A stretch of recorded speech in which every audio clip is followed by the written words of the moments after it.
Venizelos, ele tinha a ideia da grande Grécia, mas assim, no sentido de ampliar os domínios gregos e libertar os gregos que estavam sob o jugo otomano. Bom, era isso que permeava os dois. Então, os dois concordavam com isso. Eu não sei se é necessário aqui, porque eu acho que todo mundo já viu essa parte, mas eu não sei se vale a pena a gente relembrar algumas coisas. Mas a gente pode relembrar, quer dizer, primeiro que como você teve desde quer dizer, a origem do cisma, segundo Herodoto, a origem dele está em 1909, na Revolução lá de 1909. Ele não considera como revolução, ele diz que as consequências foram revolucionárias, mas o ato em si não, mas isso é algo discutível, enfim. Não vamos entrar no mérito nesse momento disso, né? E que ela teve a associação militar, né? Ela tinha assim, um grande apoio popular. Chamaram o Venizelo para consertar o impasse, porque ele já tinha um histórico político em Creta. Ele realmente fez acertou as contas lá com eles, né? Resolveu o problema, não aceitou num primeiro momento ser primeiro-ministro, ele se recusou. 10 meses depois, né, ele aceita, ele assume o seu primeiro governo em 6 de outubro, com ampla maioria dos votos, assumindo os ministérios do Exército e da Marinha. Entretanto, ele não queria ficar refém exatamente desses partidos antigos, e aí ele convence Jorge I a convocar novas eleições em outubro. Quer dizer, em outubro, uma semana depois, né, objetivamente. E aí, os partidários antigos, né, dos antigos partidos, Theotokos, Rallis e Mavromichalis, eles se recusaram a participar. Claro que com isso os liberais ganharam 307 das 362 cadeiras do Congresso. A oposição ficou na mão de 7 sociólogos, 28 agricultores da Tessália e 5 sociólogos. Não, 20 independentes. Então, como os velhos partidos não participaram, realmente eles obtiveram a maioria. É engraçado porque as outras eleições, a gente vai ver lá na frente, o Partido Liberal, que era o partido do Venizelos, também não participou, não porque não quisesse, mas porque não deixaram. E também aí os outros, né, os velhos partidos adquiriram uma maioria. Então foi com esse poder que ele refez fez a revisão da Constituição, que passou a vigorar em 1911. Eu tenho o que foi que aconteceu com essa Constituição, o que é que foi modificado e tudo mais, mas eu vou deixar quando a gente for falar sobre o governo específico, né, do Venizelos internamente. Na área militar, que a gente lembra que assim, a política do Venizelos era a preparação para a guerra, porque evidentemente, na medida em que ele assume, né, e com todas as pendências existentes, né, ainda não tinha ocorrido a Segunda Guerra Balcânica, a ideia dele é: vou me preparar para a guerra e vou garantir os territórios que a gente até agora tentar conquistar mais. E aí ele solicitou para a França e a Inglaterra assistência para treinar oficiais e soldados, né? O rei foi contra, mas aí ele negociou, porque tudo era na base, né? Primeiro-ministro, na base da negociação, e ele tentou. Por isso que o Venizelos era um político que realmente ele negociava, ele voltava para trás, e a gente vai ver isso. Então de que forma que ele conseguiu que o Venizelos concordasse com esse treinamento? Ele fez com que, né, instituiu uma lei, e aprovou no Congresso, evidentemente, para o príncipe herdeiro, os príncipes voltarem para o exército. Eles tinham sido proibidos desde 1909. Então, nisso, o rei concordou e foi o que aconteceu. Aumentou o número de tropas, encomendou rifles. O primeiro foi nomeado, e mostrando inclusive a boa vontade de aproximação com a coroa, ele contrata nomeia o Metaxás como seu assessor. Basta lembrar que o Metaxás, depois a gente vai ver, ele chegou a ser o ministro do Estado-Maior, o chefe do Estado-Maior, né, do Exército. Comandante. Isso, é comandante. Enfim, a gente lembrou, já falando do assassinato, né, do rei Jorge, Constantino assume, e lembrando que a sua esposa era irmã do caso do imperador, né, Guilherme II.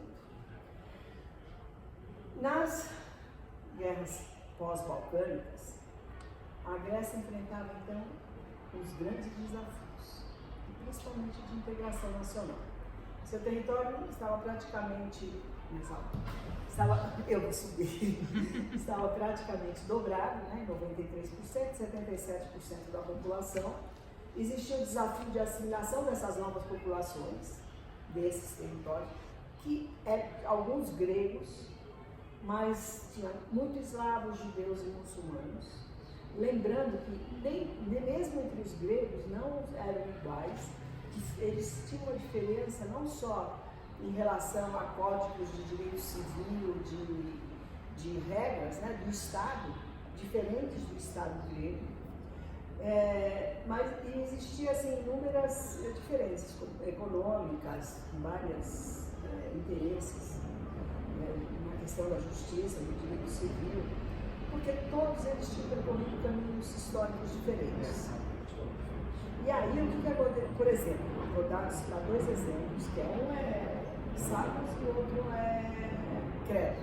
Os dois já tinham sido estados autônomos. Então, nessa hora, quer dizer, como é que você organiza o teu estado, né, com tantas diferenças?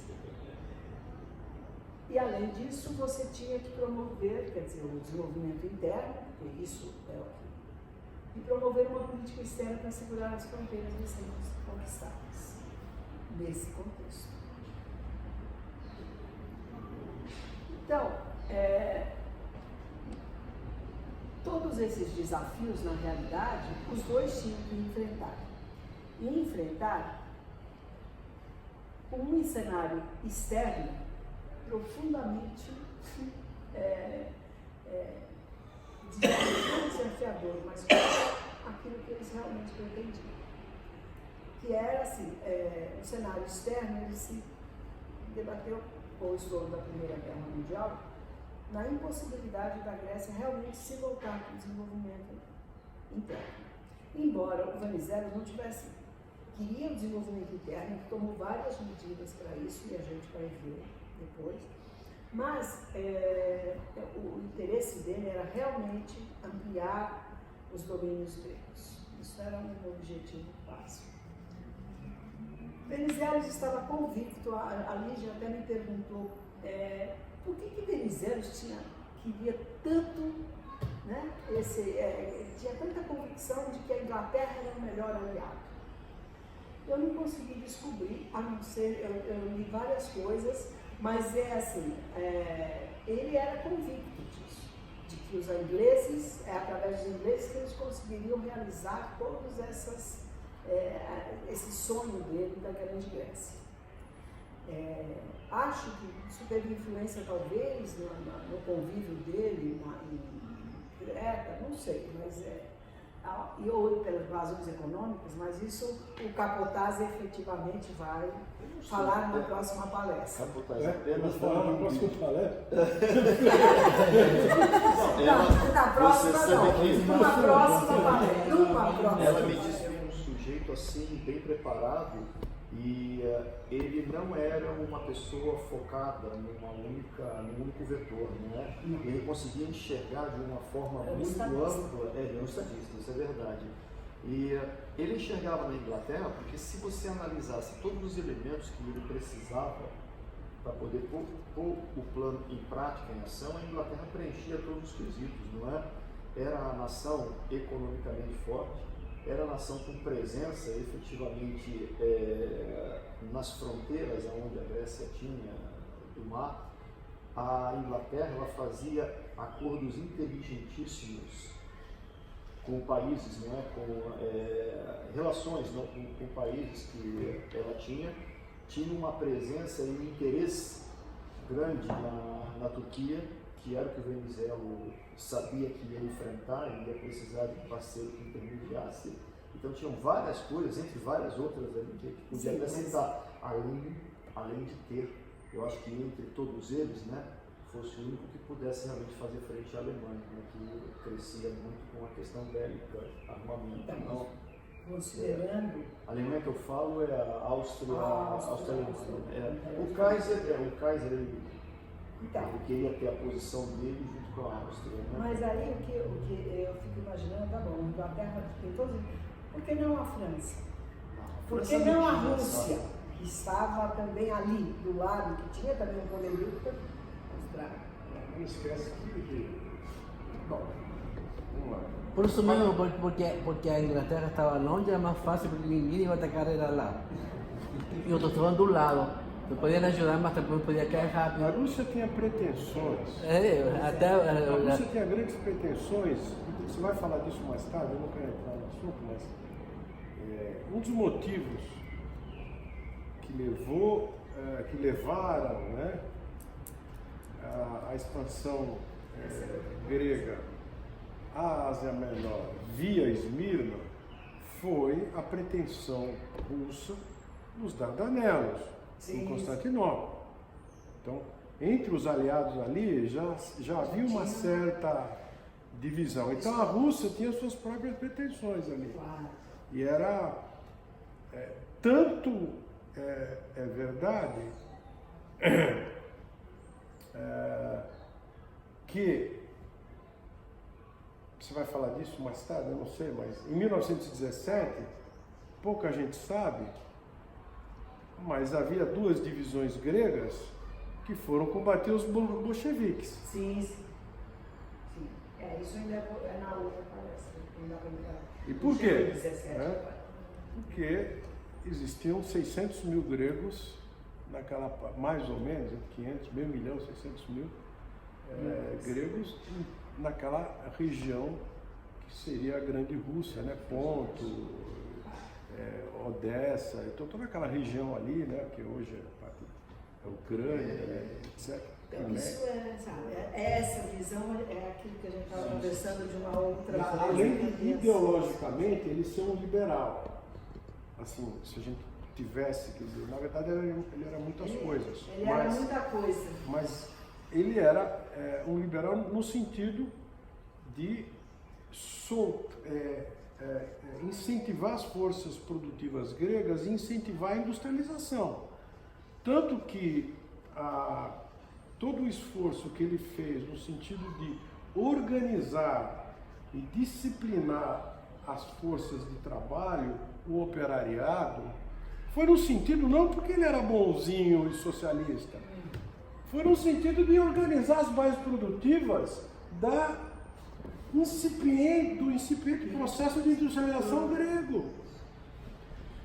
Mas de qualquer forma foi contaminado por essas ideias marxistas. Ele não era marxista, mas que ele foi contaminado. É impossível você viver numa época em que nós tínhamos tem a revolução que não tem ali. Venezelistas de esquerda e de direita, tínhamos e tínhamos royalistas de esquerda e de direita, quer dizer, a cisão estava acima da ideologia, vamos dizer. Não, direita e esquerda não era a questão colocada naquela. Não era, mas você tinha já o início, logo depois de 17, etc., você já tinha.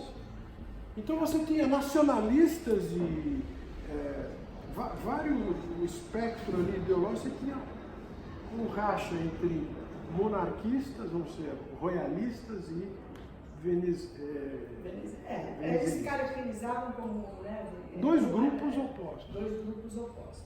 E aí tudo junto e misturado em cada um desses grupos. Exatamente. É bem Essa foi uma Mas grande... esse é a parte, né? Bom, enfim. Bom, então enquanto Venizelos estava convicto disso, né, na prática perseguindo a pessoa na Grande Grécia, Constantino entendia que a neutralidade era melhor para a nação. Por quê? Claro que para ele, primeiro, ele alegava na realidade que era melhor a neutralidade, porque o povo estava cansado de guerra e que se deveriam voltar para, né, o desenvolvimento interno.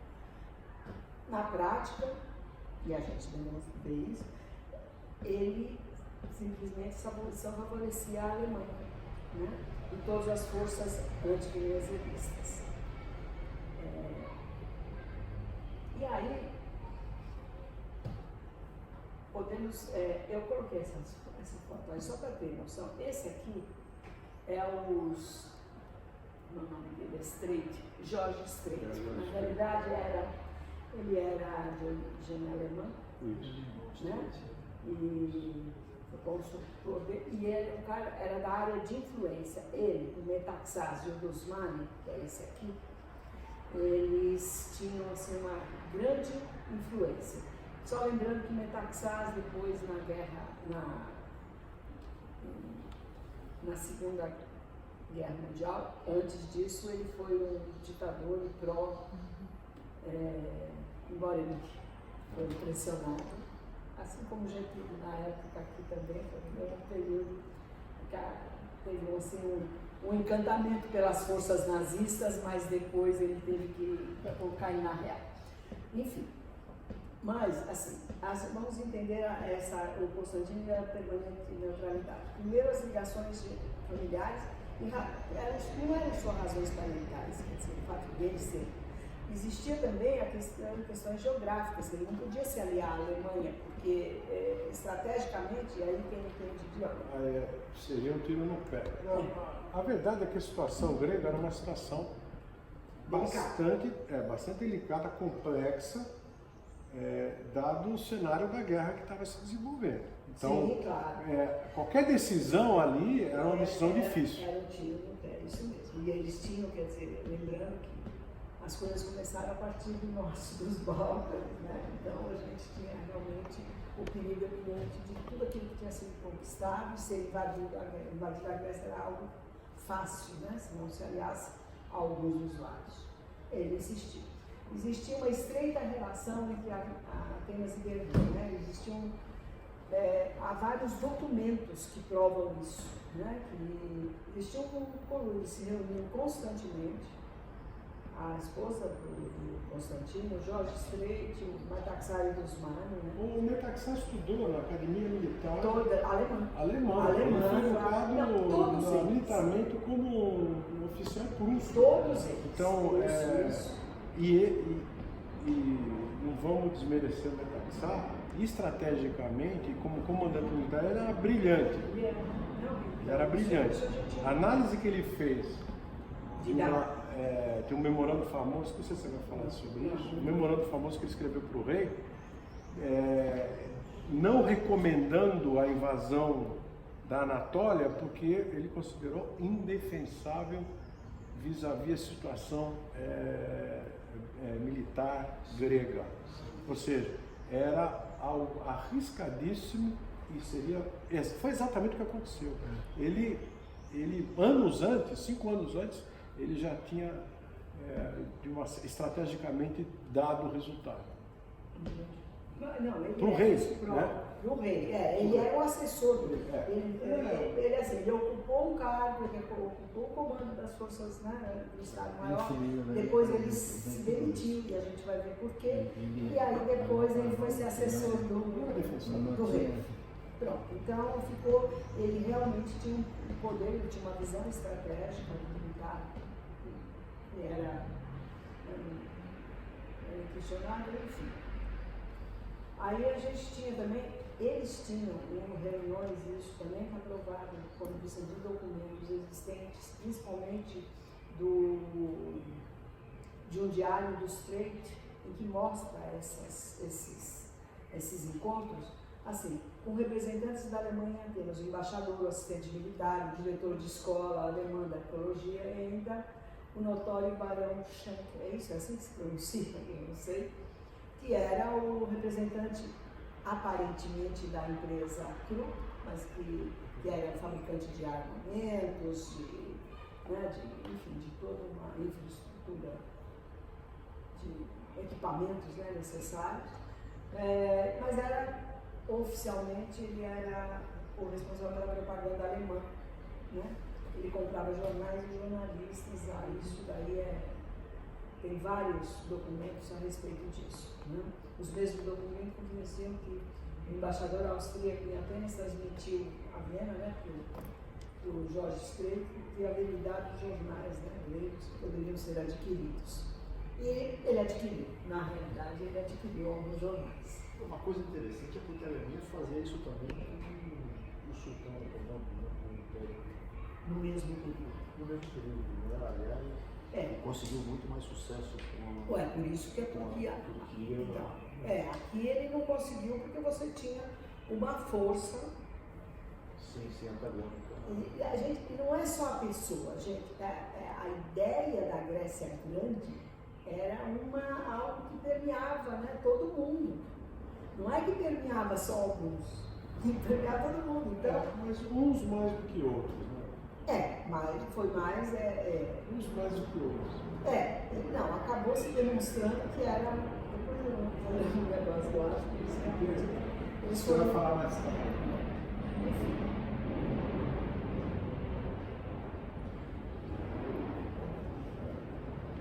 Quando começou a guerra, eles realmente se apressou em oferecer ajuda para ele, né? Mas aí eles falaram, não fica, né? Por enquanto não, porque eles queriam, como a Turquia e a Bulgária ainda estavam neutros, eles pretendiam que os dois ficassem a seu lado. E se colocar a Grécia no meio, seria uma... Mas, né, ele pediu para esperar. No dia 8, já existia uma grande discussão dentro do Congresso com relação à guerra e vários políticos se manifestavam. A favor, inclusive, a gente, como Metafrase, outros, eles tinham eles admiravam o militarismo alemão, aquela eficiência alemã. Eles realmente tinham isso como... E a gente tem que lembrar que boa parte das pessoas que faziam parte do governo do lado do rei, quer dizer, que ocupavam cargos, eles tinham todos sido formados na Alemanha. A maioria deles. E eram também, assim, não era que eles eram monarquistas, eles, na realidade, eles admiravam a questão da eficiência que existia e do militarismo mesmo, né? Eles achavam que esse poderia ser um caminho. Por isso que o Venizelos, na época, fez um discurso bem interessante, quando ele fala que a Grécia, e aí ele se volta para a Europa, ele se volta para o Ocidente, dizendo que a Grécia deveria, combater essa visão. E que teria que se aliar, quer dizer, mais uma vez, se aliar a Entente, aí, né, ao modo ocidental e mais flexível, digamos assim, de ser.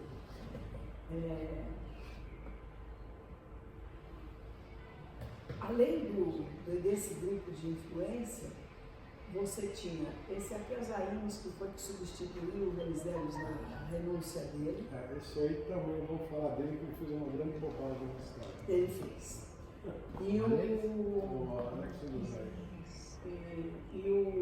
Esse aqui é o Dimitris Gunaris. Na realidade, eu que escolhi. Esse aqui, ele era um político, ele era um deputado, né? E que era mais ou menos independente. Era um advogado também. E ele, quer dizer, aparentemente, assim, no começo não tinha grandes pretensões, embora ele se colocasse cada vez de um lado, dependendo das circunstâncias. Só que o Gunnar se transformou, e a gente vai ver por que o Constantino acabou, ele se transformou no maior, na liderança da oposição a Venizelos dentro do Congresso.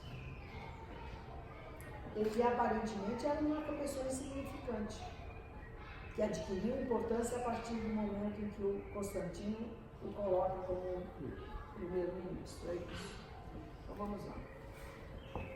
Quer dizer, além desses que a gente já tinha citado, lideranças políticas, políticos de oposição, já falamos, militares também, e que assim, na realidade, o Constantino, com a subida dele ao trono, ele conseguiu reunir, né? Ele foi um catalisador dos velhos partidos opositores de Venizelos e ao mesmo tempo um empenhador de todas as forças conservadoras, né?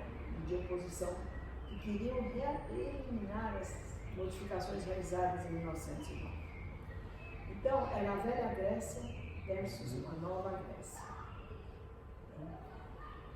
E a nova Grécia estava cheia de problemas. Mas, assim, as velhas oligarquias, elas não se conformavam com o que havia acontecido. Né? Houve,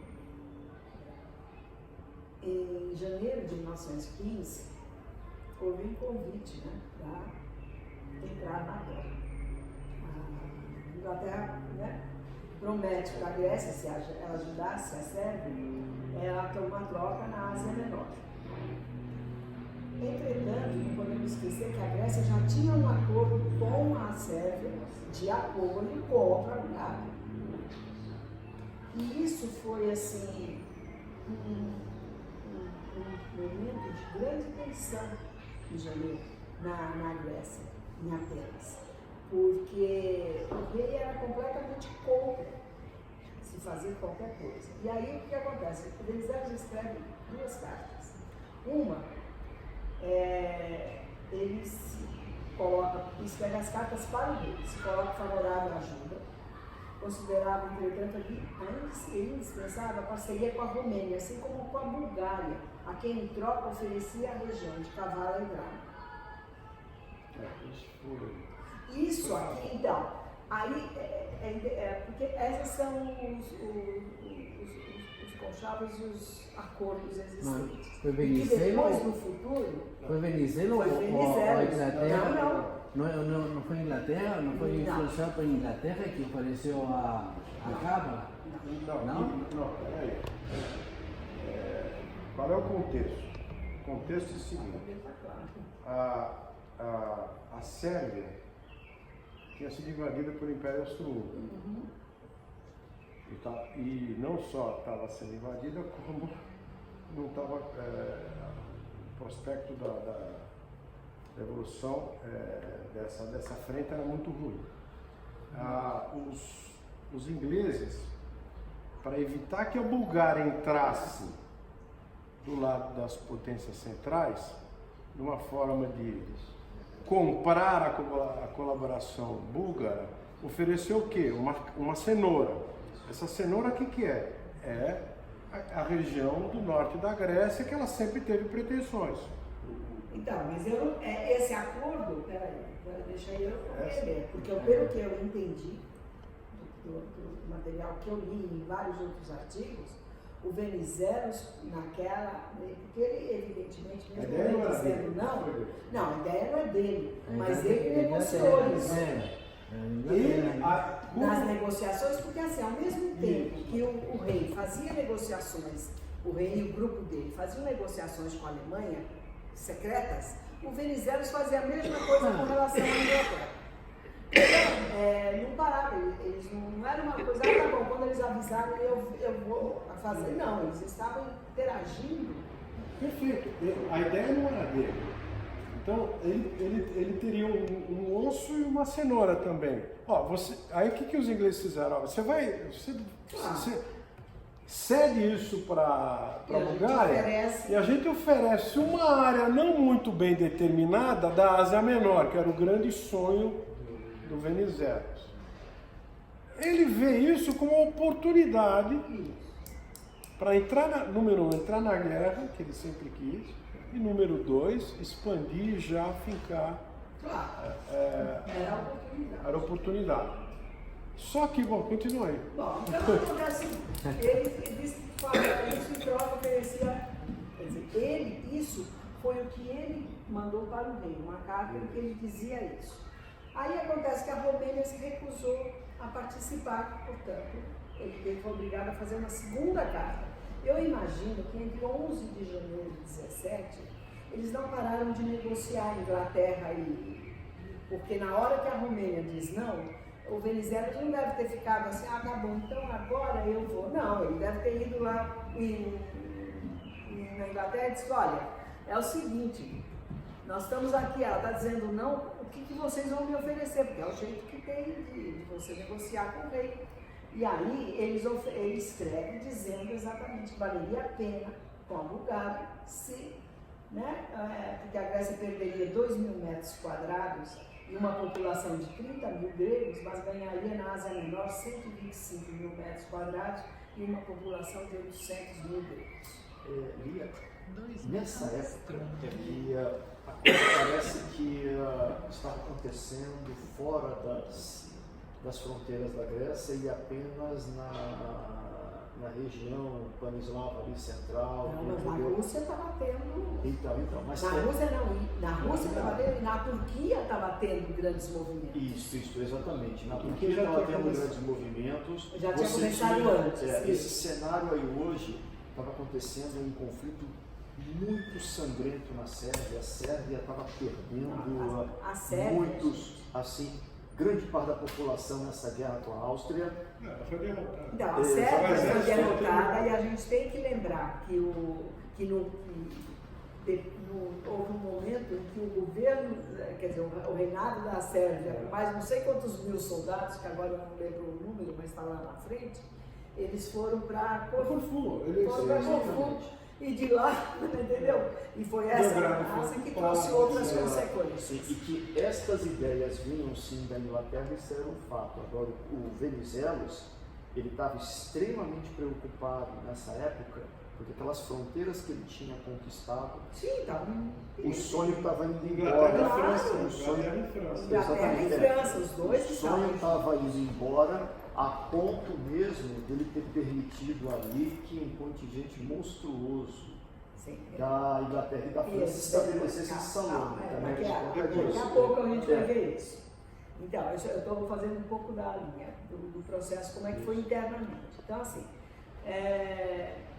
o Constantino, aparentemente, quando ele recebeu a segunda carta, ele achou que tudo bem, vai, já que é assim, né, não quero, vamos fazer. Ele concordou. Concordou, mas não é só isso. Calma, eu quero dizer o seguinte, essa proposta, ela vinha também com troca de populações, os gregos que seriam deslocados do norte seriam depois realocados para a Ásia Menor, então havia todo um, vamos dizer assim, um processo, um plano que tornava isso aqui um pouco mais palatável para o rei. Claro, eu imagino que deve ter... Isso tudo estava escrito no projeto que eles, na proposta que eles faziam ao rei, sem dúvida. Eu não cheguei a ver esse documento, mas assim, em linhas gerais, me baseei Bom, como a Bulgária não aceitou, aí ruiu toda essa possibilidade. Peraí, mas antes disso, o rei não aceitou, houve uma grande oposição política. O Metaxá foi um dos principais oponentes a essa ideia. Foi aí que surgiu, vamos dizer assim, aquela resposta do Metaxá em relação à impossibilidade de se ocupar definitivamente a Ásia Menor, dada toda a questões geográficas, históricas e populacionais, né? Principalmente militares em termos estratégicos, E isso, ele foi um dos grandes oponentes. E isso fez com que o rei, né, além de ele ter dito que, respondido que essa era uma troca que não fazia sentido, ele respondeu de forma, tipo, o Metaxá era muito bom nisso, que aquilo havia sido conquistado com sangue e não poderia ser dado numa troca, isso já era grego e a outra parte era um futuro totalmente arriscado, incerto. Então, isso levou vários meses de negociação Então, mas o ponto de vista porque a Bulgária, só no final do ano que ela toma a decisão aí ela invade, né? Ela invade só depois. Só que acontece o seguinte, em fevereiro, quando vem nas negociações do Venizelos, é chamada a Grécia para participar de Dardanelos. Ah, sim, também. Aqui também foi. Não, então, aqui é que há um grande confronto entre Venizelos e Metaxás. Não foi, pelo menos aqui no documento, foi o grande embate do Venizelos foi quando houve a proposta de Dardanelos. Isso aconteceu em fevereiro, se eu não me engano. Foi 15 de fevereiro. O que acontece? A oportunidade, quer dizer, como a Inglaterra não, as forças da Entente estavam querendo invadir Dardanelos, a Grécia poderia oferecer primeiro um batalhão como é que eles chamam de base, de terrestre, né? Porque ele teria mais fácil acesso do que esperar e ajudaria a Entente nesse processo. Aí o Venizelos viu uma oportunidade, né, de entrar na guerra assim, e ele tinha, quer dizer, existia um antigo projeto do Metaxá, que o Metaxá tinha desenhado para essas conquistas. Por isso que eu estou te falando, quer dizer, eu não sei em que documento ele se baseia, mas assim, o próprio projeto é esse do Metaxá. Mas foi baseado na proposta do Metaxá que ele convenceu o rei tentou convencer o rei a participar da campanha de Dardanelos. Mas não participa. Então, calma, ele não participou. Só que, na carta, que ele conversa com o rei no dia 15 de fevereiro, acaba convencendo o rei a que pode entrar, porque ele se baseou, inclusive, em documentos que o Metaxá tinha feito. O rei disse, bom, tudo bem, ainda é muito engraçado, porque a expressão que eles usam, tá tudo bem, né? Em nome de Deus. É impressionante como eles usavam muito essa questão de em nome de Deus. E aí... Sabe que Constantino era o sonho da continuidade do Bizâncio, né? Sim, claro, isso mesmo. Ele tinha. Em Por isso que em nome de Deus. Tudo ele falava que a gente tem que pensar em Deus e na história. Enfim, pareceu ceder, né? Mas pediu que a Entente convidasse a Grécia para isso. E aí, não, porque primeiro foi, acho que o Venizelos estava e não existia um pedido oficial da Grécia entrar na campanha de Dardanelos. Daí ele ficar mais confortável com o cunhado e pediu que fizesse isso. Sabe de quem foi a ideia de entrar os Dardanelos? Não. Winston Churchill. Isso eu ia comentar. De quem? O Churchill. Ah, O Churchill, comandante das forças, eu não lembro. Ele era o primeiro Lorde Almirante do... É, a Lorde Almirante, exatamente. A história é muito interessante porque o Churchill diz a história, não só diz a história, como o próprio Churchill diz que foi um dos maiores erros da vida dele ter desenhado a ocupação dos Dardanelos. Primeiro, porque ele não tinha sobras militares para poder enviar para Dardanelos. O exército britânico estava quase todo ocupado segurando os alemães e tudo que era trincheira. E o que ele fez? Ele conseguiu convencer a Austrália e a Nova Zelândia a enviarem metade do seu contingente para Dardanelos. Então quem ocupou isso aí foi Anzac, né? E como ele não tinha, acho que daí deve ter saído aquela história do aceite para o Venizelos, daí saiu o convite, porque ele precisava de mais tropas, né? Claro. Ele já não tinha tropas. E estrategicamente, quer dizer, por terra, a Grécia estava ali, né? Não tinha mais espaço. Evidentemente, teria um Mas papel. ele comentou a verdade, a maioria não foi só o Metaxaro. A maioria dos militares de alta patente da Grécia não recomendava a ocupação daquele local. Mas o Metaxar, então, o que aconteceu? Na saída, por exemplo, ele tinha convencido o rei. Na hora que ele sai do palácio, encontra com o Metaxar e coloca ele a par do assunto. O Metaxar, mais do que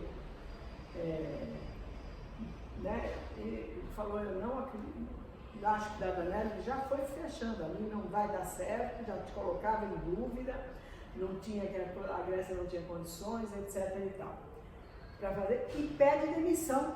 O Metaxar, nesse momento, puxa o tapete do Venizelos. O que acontece? O Lusmano, o Metaxar não, o Venizelos tinha demitido não, afastado, né? Dado um chá de cadeira nele, tirado ele do comando, colocado o Metaxar. Tirou o Lusmano por uma questão de... Não era só pela proximidade com a Alemanha, porque o Metaxar também tinha o que fazer. Ele estava tentando, na realidade, ganhar a confiança do Metaxar, quando colocou ele lá, sempre fazia uma série de ações, né, e de cortesias para o Metaxar, buscando a sua confiança. Mas nunca conseguiu, na realidade, porque o Metaxar, nas suas escritas, no seu diário, ele vai, nas suas cartas que ele enviou à esposa, ele sempre desdenhava do Venizelos, né? Só quando estava... não, isso foi depois, quando houve o cisma mesmo, que daí deu um momento que ele se arrepende da vida, mas tudo bem, não está morrendo. Antes disso, não. Então, o que acontece? O Venizelos, quando o Metaxar sai, ele é obrigado a trazer o Lusmano de volta, que era o chefe do Estado-Maior. Então, para neutralizar, né, as forças do exército, ele pede para o rei para chamar, quer dizer, o Conselho Real, que faziam parte todos os caras, os primeiros ministros antigos, e mais ele. E para que ele explicasse o plano de governo dele, o plano que ele estava tendo. Então, ele defende sua política, né? Embora reconheça que ele mesmo reconhece que Metaxar talvez tivesse razão, Dardanelles talvez não desse certo, mas naquela hora ele não pensou nisso. Então não pode ser, mas existe uma grande possibilidade de dar certo, que a Grécia ia por terra, aquela coisa. E tentando convencer, né, todo mundo do que seria esse... O Constantino só ficava ouvindo, na realidade, naquele momento. Ele não deu nenhum parecer, né, naquele momento.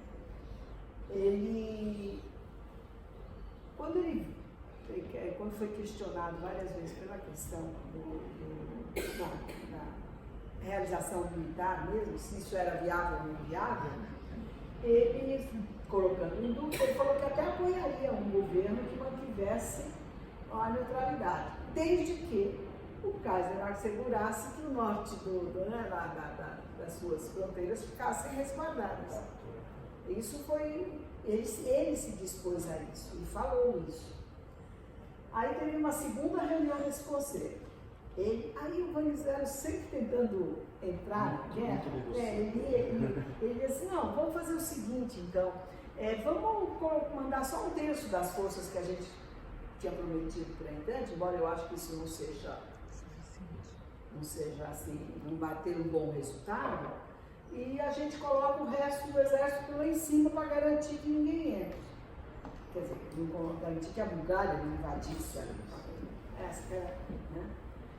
O rei também não deu resposta nenhuma, disse que ia refletir sobre o assunto, só que refletiu chamando os conselheiros dele, Metaxar e Estreite, que disseram, olha, você vai dizer para ele que o problema é você vai proibir isso porque, por razões puramente militares. Nós não temos as condições de fazer isso.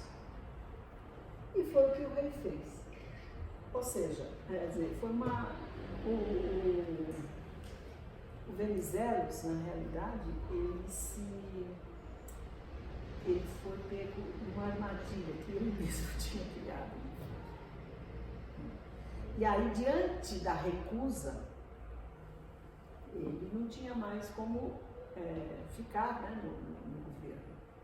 Então ele faz outra proposta. Aqui, nessa foto, você tem o o Gunnar junto com o rei, né? O rei Constantino. Então o que acontece? Usar isso de forma militar, né? Constantino só andava de guerra. É impressionante como eu não consegui nenhuma foto dele que não fosse com roupa militar. Você sabe que para os gregos tradicionais, né, eu falo aqueles do continente, conservadores, eles tinham o Constantino como um grande líder, né, como um grande respeitado.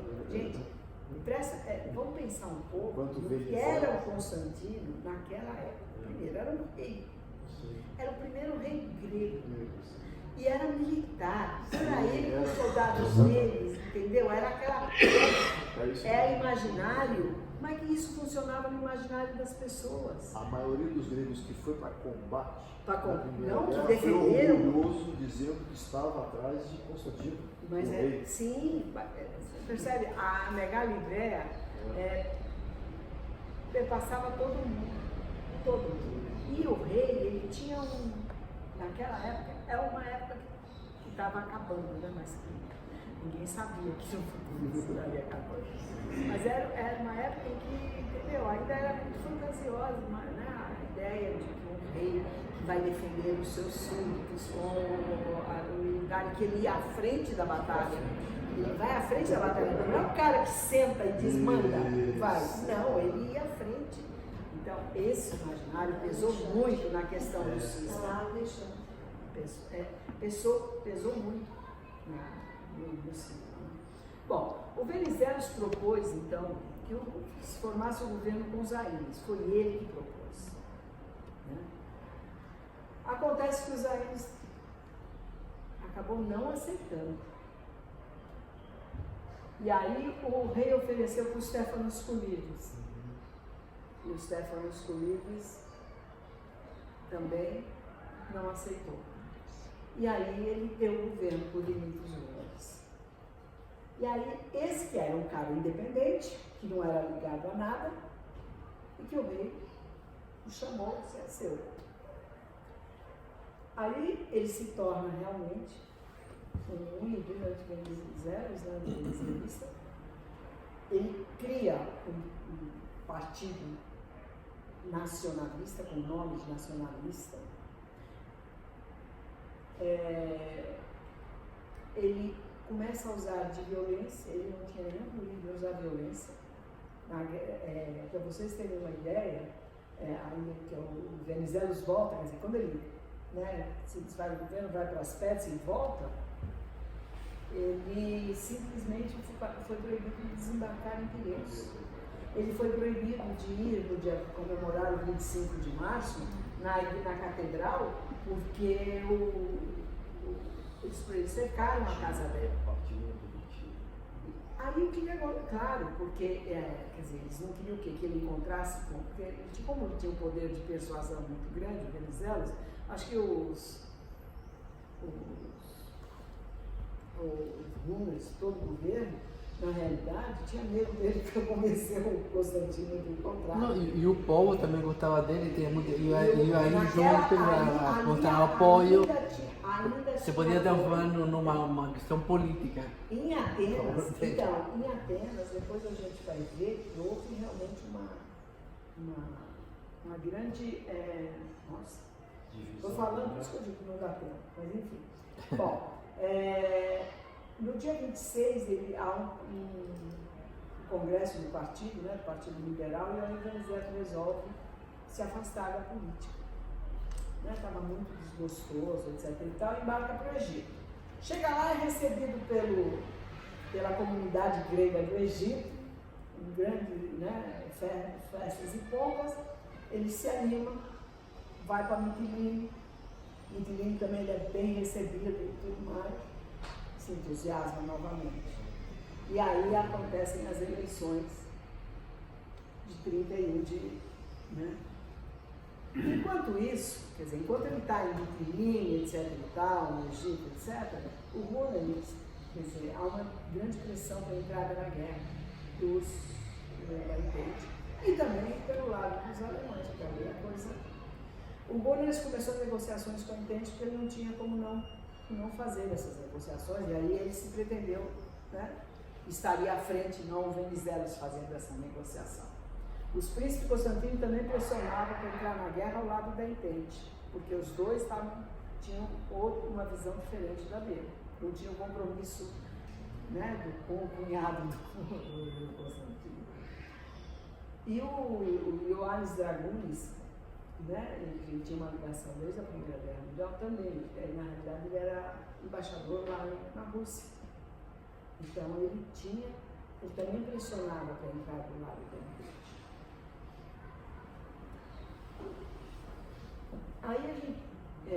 Aí acontecem as eleições de 15 de maio de 1915. Quer dizer, eu acho assim, esse período de 14 a 17 foi tão intenso. Foi muito intenso, aconteciam coisas diariamente. Né? E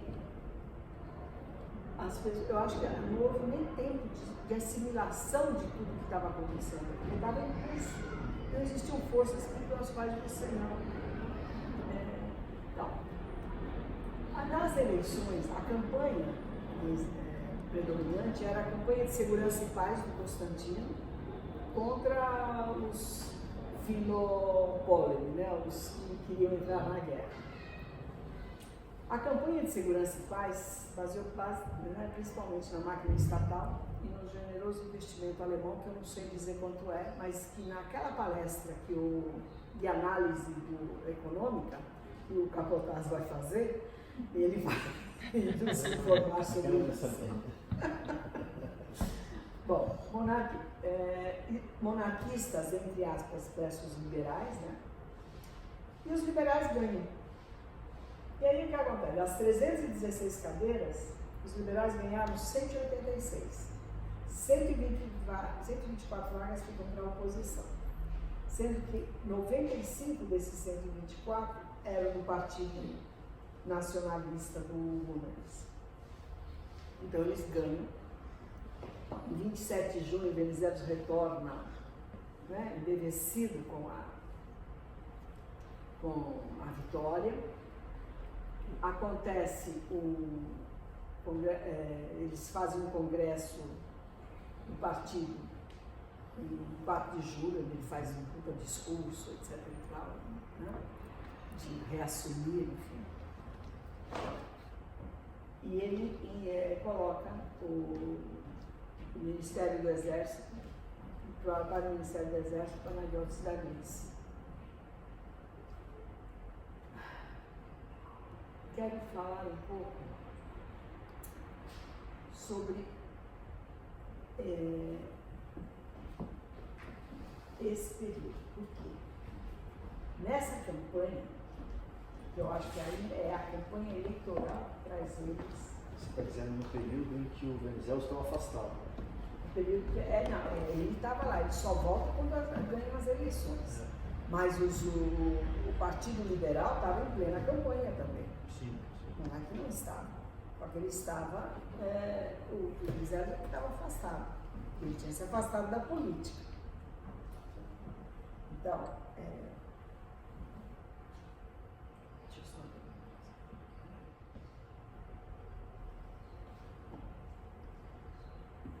Então, e ele, quer dizer, eu acho que essa campanha de segurança e paz foi um momento, quer dizer, do ponto de vista político, que catalisou todas as forças que eram contrárias à entrada na guerra.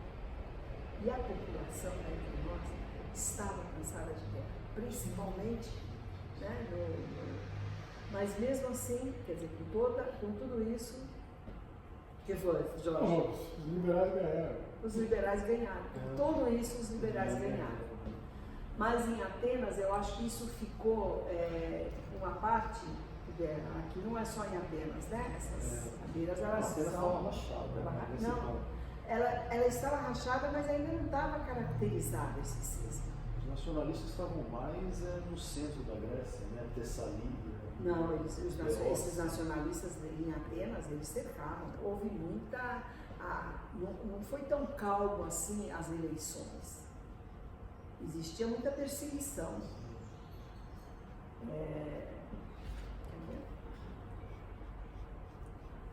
Eu pus essa foto aqui, mas não tem nada a ver. Isso é o francês Isso aí é de Salônica, que é para depois, tá? Esse é o Bolsonaro desse livro? Aí o que acontece? Para cumprir o acordo... É aqui que a coisa fica feia. Aqui começa, É né? aqui que começa. Isso. Para cumprir o acordo que tinha com a Sérvia, Venizelos permite, em 8 de setembro, antes que o rei tome qualquer iniciativa, dá como fato consumado, permite a gente entrar para que possa ajudar a Sérvia a visitar a Salônica. Nesse período, a Sérvia já tinha, quer dizer, o reinado da Sérvia já tinha sido transferido para Corfu. Exatamente. Já tinha, estava com o exército. O que o Constantino faz, o Constantino Venizelos faz, é permitir que eles entrem em Salônica. E aí, ao mesmo tempo, quer dizer, em 10 de setembro, há um recrutamento geral da Bulgária, né, que necessariamente obriga o recrutamento geral na Grécia. E foi imediato, porque é ação-reação. A ideia do Constantino era, você faz o recrutamento geral, porque talvez esse ato em si, dizer que a Grécia está preparada se vocês invadirem, possa barrar o fato da Bulgária entrar. E o Venizelos queria o recrutamento geral, porque era uma forma de ajudar a Sérvia, ou seja, de avançar, não era só ficar na defesa, mas ficar no ataque. Se a entrada da Entente significou armadilha para o Constantino, o recrutamento geral revelou-se mais tarde como armadilha para o Venizelos. Por quê? Não vamos esquecer que quem estava no comando do exército era o Guzmán. E aí, esse é o famoso forte Noxia-Rupert. Aí você tem uma série de fatos detalhados que facilitam o cisma. Então, em 21 de setembro, o Congresso convoca Venizelos, e 22 de setembro pede voto de confiança, ele pede voto de confiança, ele tem 142 a favor, 102 contra e 3 abstenções.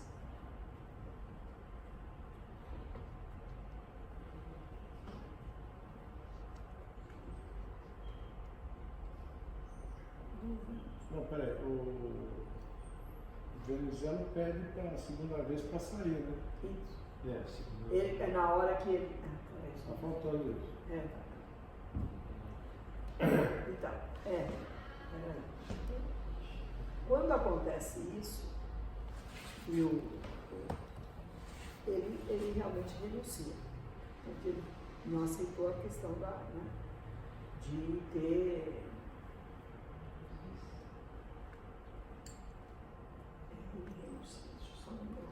Essa é a questão. O rei se coloca contra. Aí é formado o governo Zaini e a proposta do rei, isso que ele seja como se fosse das forças ecumênicas, etc. E tal. Acontece que a Bulgária ataca a Sérvia no dia 29. Dia 3 de outubro, o Zaini recusa a oferta de entrar na guerra pelo Entente em troca de Chipre. Promete inclusive a Trácia Ocidental para eles. E aí eles se recusam. Aí aí se nota, esse foi talvez um dos maiores erros estratégicos cometidos. As forças, aí mostra muito bem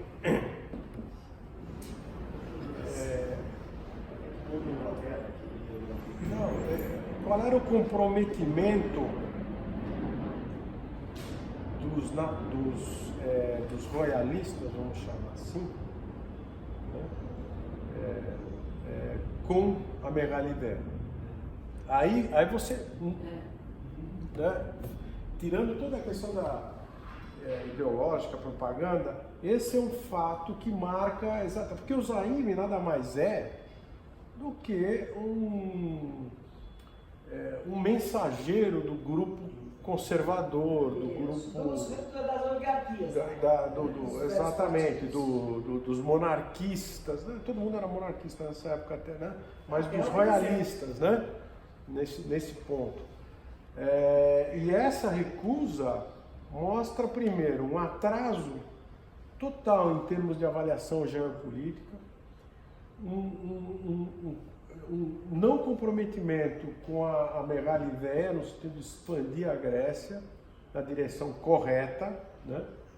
E num foco, numa batalha política interna, esquecendo do que está acontecendo lá fora. Quer dizer, tudo errado. Esse Zaime aí jogou tudo por terra nessa decisão, porque isso podia ter mudado tudo, totalmente todo o cenário. Mas ele, de qualquer forma, ele representava estas forças. Então, ele representava a ideia do Constantino. Perfeito. Entendeu? Ele não queria de jeito nenhum ser aliado da ideia. Mas até... Ele não tinha uma visão estadista, não tinha. Então, isso aí é um atraso. Acho que era mais anti-venezuelano. Eles eram mais tudo isso junto. Porque aqueles eram tinham, e a gente depois vai ver. Então, Foi difícil, né? enquanto, de um lado, você... Esse programa de governo. Mas o lado liberal antes de tudo, uma visão, tem uma visão política global.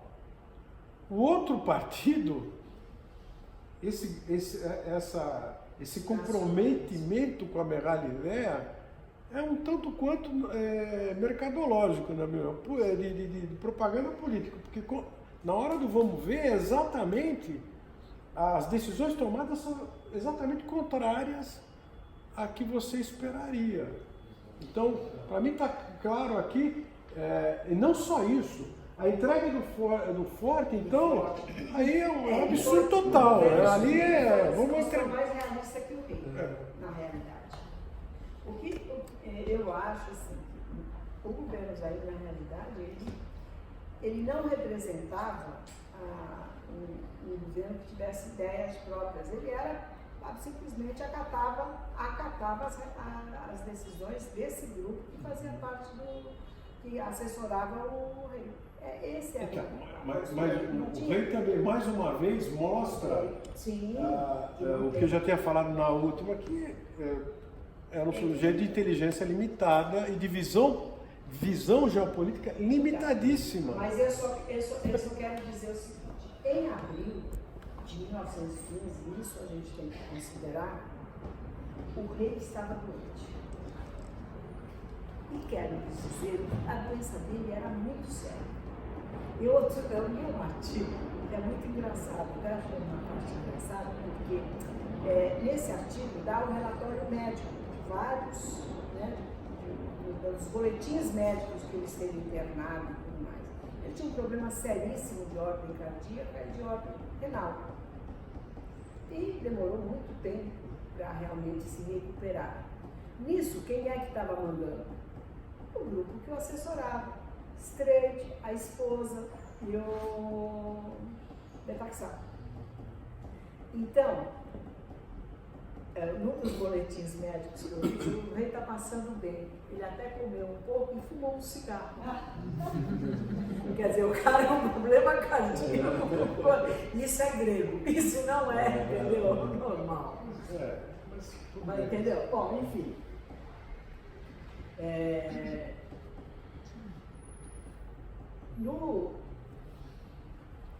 Em 70, quer dizer, a gente tem que considerar que o rei estava doente. Então ele não teve momentos em que o cara. Você sabe o que eu fiquei pensando? Porque assim, o que move. Mais nova monarquista. Eu não sou. Longe de mim. Por isso que eu posso falar à vontade, porque longe de mim, né? Mas ele, na realidade, ele estava seriamente doente. O cara que não estava mais pensando. Então, a corte tomou conta do processo.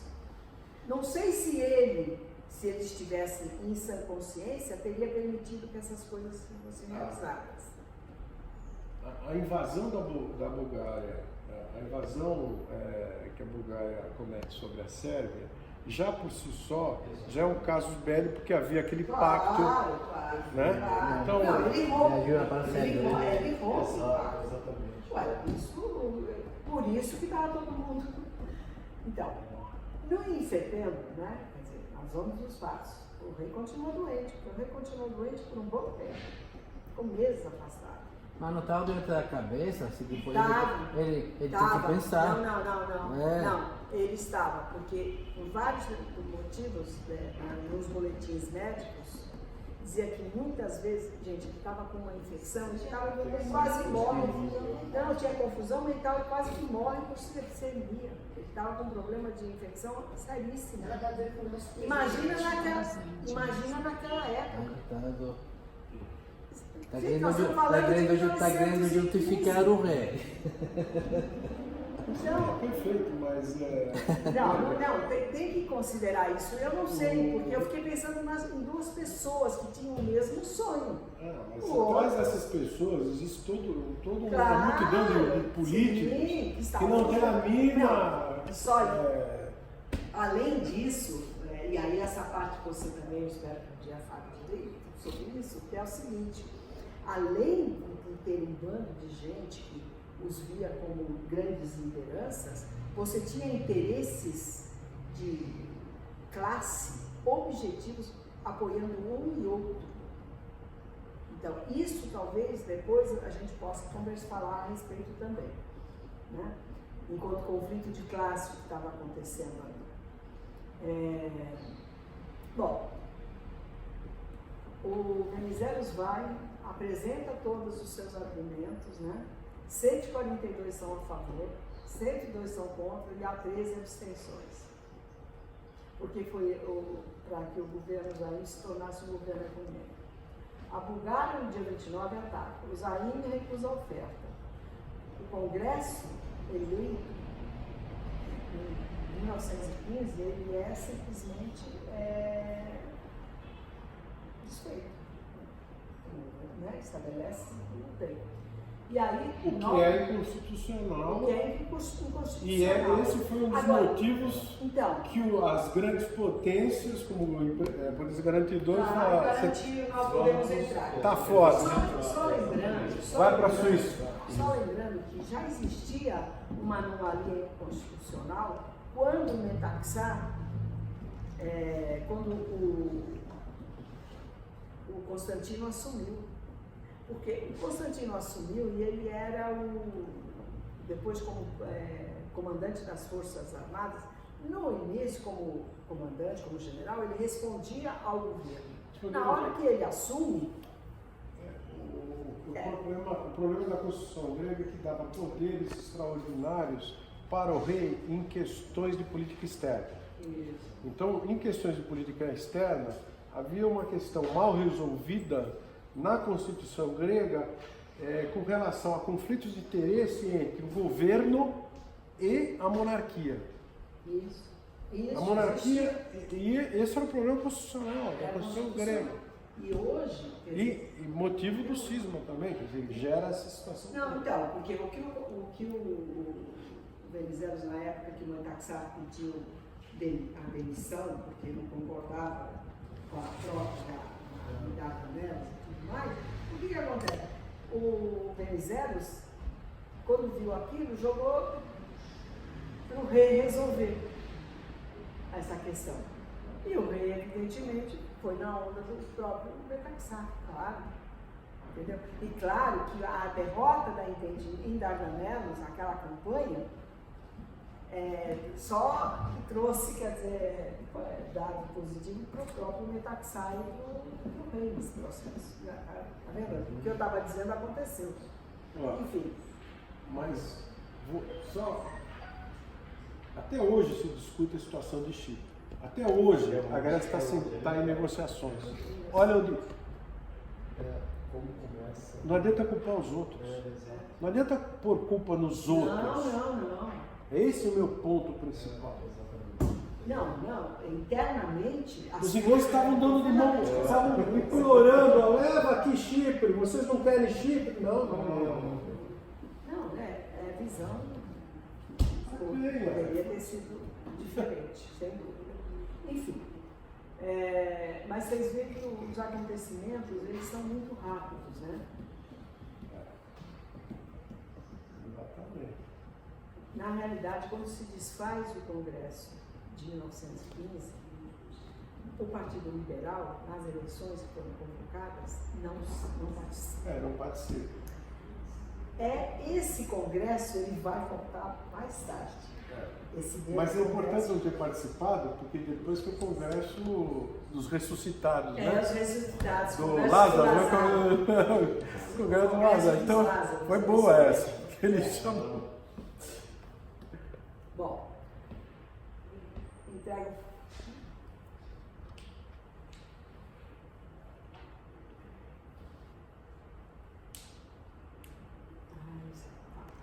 Bom, Essa coisa. Se revoltam e eles tomam atitude independente do governo deles. isso.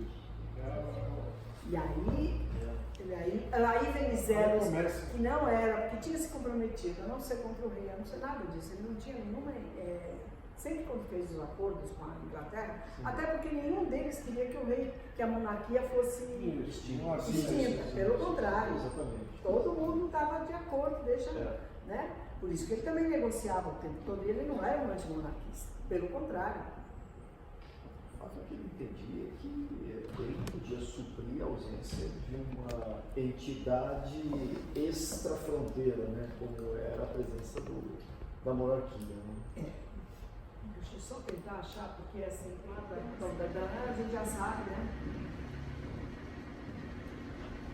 Aliás, é interessante. Isso aí são detalhes. São detalhes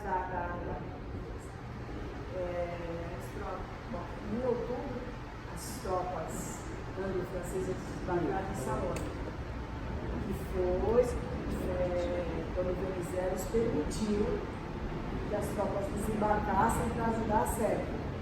Né? Então, em outubro, as forças inglesas são muito avançadas, né? Para retornar em novembro. Na realidade, depois da derrota lá de Dardanelos, elas voltaram para Salônica. Em 10 de dezembro, Berlim exige apenas os mesmos privilégios que os ingleses: a entrada livre de suas forças no território grego. A Entente ocupa, incluindo Castelotes, o segundo ocupou foi em janeiro. Em 30 de dezembro, depois de jogar bombas em 3 aviões alemães, o chefe da expedição, o Maurice, na realidade, Sarrel, como é o nome dele? Não é Sarrel, foi errado. Ocupa o consulado, quer dizer, ele estava em Salônica, ele ocupa os consulados dos opositores, né, a Entente. E aí a ocupação territorial com a aplicação da lei militar em julho. Por que isso que eu falei que não dava para terminar hoje? Até a invasão de Atenas.